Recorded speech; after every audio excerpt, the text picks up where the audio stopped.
हर हर महादेव। देवों के देव महादेव के चरणों में प्रणाम।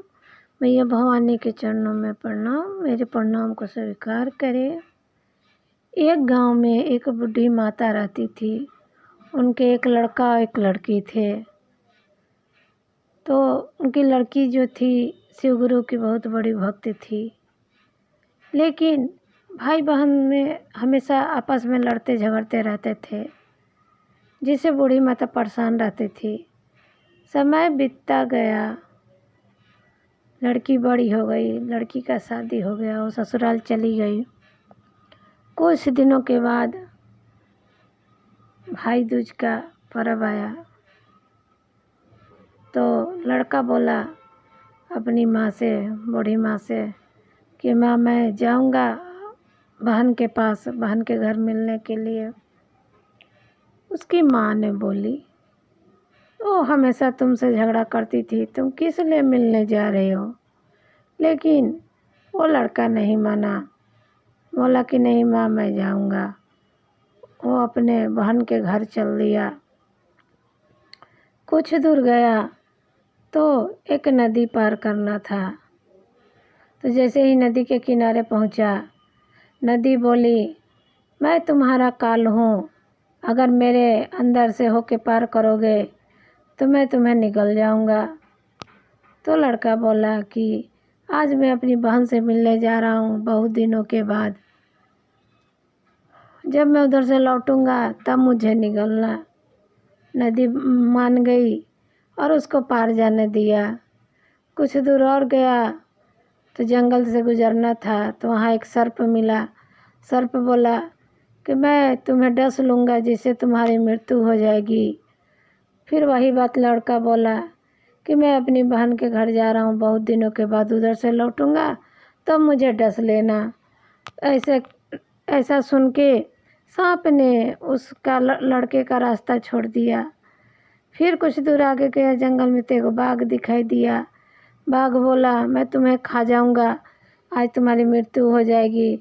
तो वही बात लड़का भी बोला कि मैं जा रहा हूँ अपनी बहन के घर मिलने, जब मैं मिल के आऊँगा फिर खा लेना। तो बाघ ने रास्ता दे दिया। ऐसे करके वो चला गया, जंगल पार हो गया। उसके बाद वो अपनी बहन के घर गया, बहन को आवाज़ दी।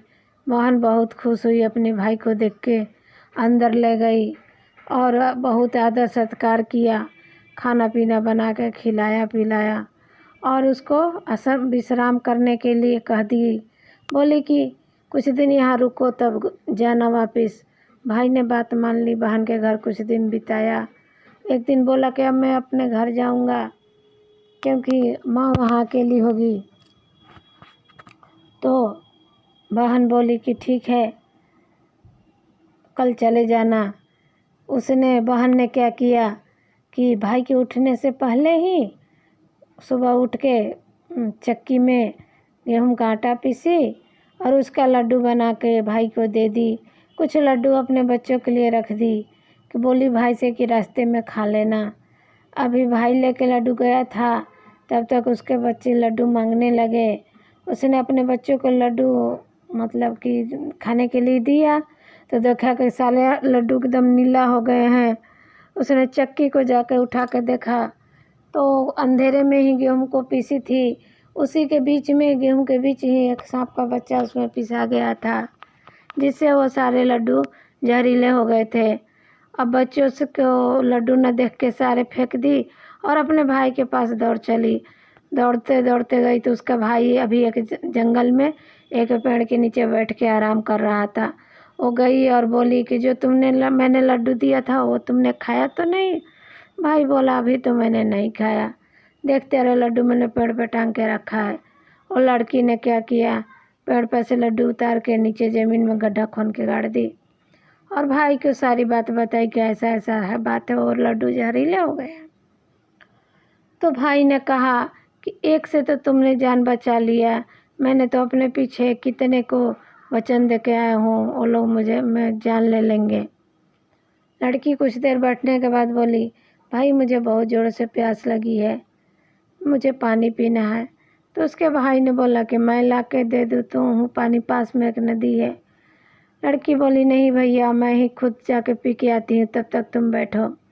जब लड़की वहाँ गई वो इस जंगल में पानी पीने के लिए, तो वहाँ एक बूढ़ी माता बैठी हुई थी, सूत काट रही थी। तो लड़की ने कहा कि माता, लड़की ने प्रणाम किया माता को, बोली कि माता आप इस सुनसान इलाके में जंगल में क्या कर रही हैं?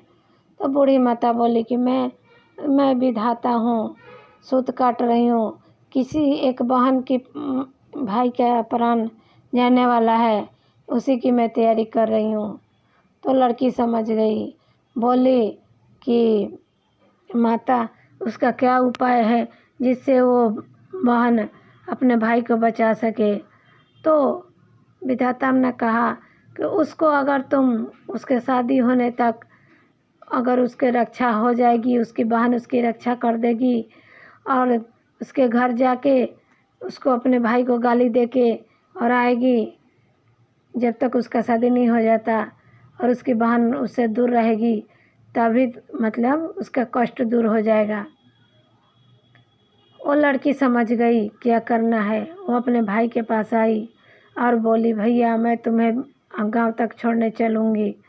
उसका भाई बोला कि ठीक है चलो, लेकिन बोली लड़की कि रुक जाओ भैया, मैं अभी आती हूँ। कुछ देर के बाद लड़की ने थोड़ा सा मांस लिया और एक कटोरी में दूध ले लिया और एक ओढ़नी ले ली, तीनों सामान लेके अपने भाई के साथ चल दी। जब वो तीनों सामान लेके भाई के साथ गई तो कुछ दूर गई तो वही बाघ मिला। बोला बाघ क्या मैं तुम्हें खाऊंगा। तो बाघ को देखते ही वो लड़की क्या कि मांस का जो टुकड़ा ली थी आगे फेंक दी और बाघ मांस खा के चला गया और उसके भाई का जान बच गया। इस तरह से उसने आगे चला तो वही सांप मिला। सांप भी बोला कब मैं तुम्हें काटूंगा। तो लड़की ने क्या किया, दूध के कटोरी उसके आगे कर दिया। वो सांप दूध पीने लगा जिससे वो लड़का का जान बच गया। ये लोग आगे बढ़ गए। अब तीसरा था नदी। नदी में जो दुपट्टा ली थी उसने क्या किया कि नदी पर ओढ़ा दिया, जिससे रंग बिरंगे दुपट्टे को देखकर नदी खुश हो गई और उसने उसके भाई को जान के बख्श दिया और जाने लगी, जाने का रास्ता दे दिया। इस तरह से वो लोग पार करके घर गए। घर जब गए तो वहाँ लड़की को देखकर उसकी माँ बहुत खुश हुई, लेकिन लड़की अपने भाई को वहाँ कुछ गाली दे के, वो तो जानती थी कि भाई को जान बचाना है, गाली दे के और वापस अपने घर आ गई। उसकी माँ बोली देखो मैं कहती थी नहीं तुमसे झगड़ा करती है, इसके घर मत जाओ। भाई बोला ये तो अभी अच्छी भली थी, मेरे साथ वहाँ से यहाँ तक आई, पता नहीं इसको क्या हो गया। ऐसा कह के वो अंदर चला गया। कुछ समय के बाद लड़के का शादी ठीक हुआ। उसकी बहन के घर खबर गया तो बहन आई तो सब जगह मिठाई बटा रहा था। तो उसकी बहन ने कहा शादी का क्या मिठाई बांट रहे हो, मेरे बात के लिए मिठाई बांटो। वो हर चीज़ अपने ऊपर लेना चाहती थी, इसीलिए आगे आगे बोलती थी। लोगों ने समझा ये पागल हो गई है, क्या बोल रही है। फिर लड़का को जैसे कि हल्दी लगने लगा तो वो बोलने लगी ये मेरे भाई को क्यों हल्दी लगा रहे हो, मेरे ऊपर हल्दी लगा लो, ऐसे बोल रही थी। सब लोग उसको सोच रहे थे पागल है। फिर जब बारात निकलने लगी तो बोली कि आगे के दरवाजे से मैं जाऊंगी, तुम पीछे के दरवाजे से निकल जाओ। इतना कहने का देर था कि आगे के दरवाजा टूट के गिर गया और वो उसके भाई का जान बच गया। तो लोगों ने कहा कि पागल है, लेकिन अपने भाई की रक्षा कर दी। और तो जानती थी कि मेरा भाई पर काल आ रहा है, बार बार इसको बचाना है। ऐसा ही करके वो फिर शादी में गई, शादी में भी साथ गई, हर जगह अपने भाई के साथ आगे आगे रहती थी। शादी उदी करा के और अपनी भाभी के साथ घर आई। घर आने के बाद जब रात हुआ तो भी बोली कि मैं आज अपने भाभी के साथ ही सोऊंगी। अब लोगों ने समझा कि ये पागल बौरा है, क्या बोल रही है, क्यों अपने भैया भाभी के साथ सोएगी। लेकिन उन्होंने रूम में ही एक पर्दा लगा के एक साइड उसको सुला दिया और दूसरे साइड वो दोनों सोए। आधा रात हुआ, वो लड़की तो सोई नहीं थी, उसको तो पता था कि आज काल आएगा। तो आधा रात हुआ तो एक सांप आया, लड़की ने क्या किया कि सांप को डलिए के नीचे धक के और आराम से सो गई। जब सुबह हुआ तो उन्होंने सांप को लेके बाहर मार के छोड़ने गए और इस तरह से उसने अपने भाई की जान बचा दी। अब जब उसका भाई का शादी हो गया तो उसकी भाभी के से उसका नसीब जुड़ गया, जिस कारण उसके भाई की जान बच गई और लड़की बहुत खुश हुई। दूसरे दिन सुबह सारे नाते रिश्तेदार के सामने सारी बात कह सुनाई और सारी बात बताई और अपनी माँ से और भाई से माफ़ी मांगी। उसके माँ और भाई भाभी ने सबने उसको माफ़ कर दिया और खुश हो गए। उसको बोले कि तुम्हारी कोई गलती नहीं। उसका भाई बोला कि तुम्हारी तो कोई गलती नहीं, तुमने मेरी जान बचाई है। इस तरह से उसने एक बहन ने अपने भाई की रक्षा की। हर हर महादेव, हर हर महादेव।